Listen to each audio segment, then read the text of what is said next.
अस्सलाम वालेकुम व्यूवर्स। तैलीम खाते में नयन भर्तियुनि बाबत कुछ अहम ख़बरूं साम्हूं आयूं आहिनि।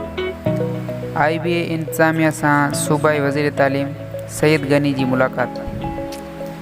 गॾिजाणी में vice chancellor IBA Mir Mohammad Shah, STS सरबराह ज़ाहिद हुसैन खंड ऐं सेक्रेटरी तालीम शरीक थिया। इजलास में तैलीम खाते में स्कूल साइड में प्राइमरी ऐं जूनियर एलिमेंट्री टीचर यानी PST ऐं JEST जे भर्तियुनि लाइ कुछ तजवीज़ूं ज़ेरे गौर आंदियूं वियूं, जंहिंमें टेस्ट जे तरीक़ेकार, सेंटर्स, टेस्ट जे नतीजनि खे साफ़ शफ़ाफ़ रखण लाइ उम्मीदवारनि जी बायोमेट्रिक ऐं टेस्ट जे तारीख़नि मुतलिक़ ॻाल्हियुनि जी ॾे वठि थी। ज़रियनि मूजिब टेस्ट अगस्त महीने जे ॿिए हफ़्ते में वरिती वेंदी। सेंटर्स डिवीज़न सतह ते क़ाइमु कया वेंदा।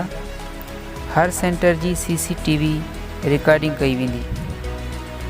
हर उम्मीदवार खे जवाबी शीट ॾिनी वेंदी, जंहिं ते उम्मीदवार जी तस्वीर ऐं मुकमल मालूमात दर्ज थियल हूंदी।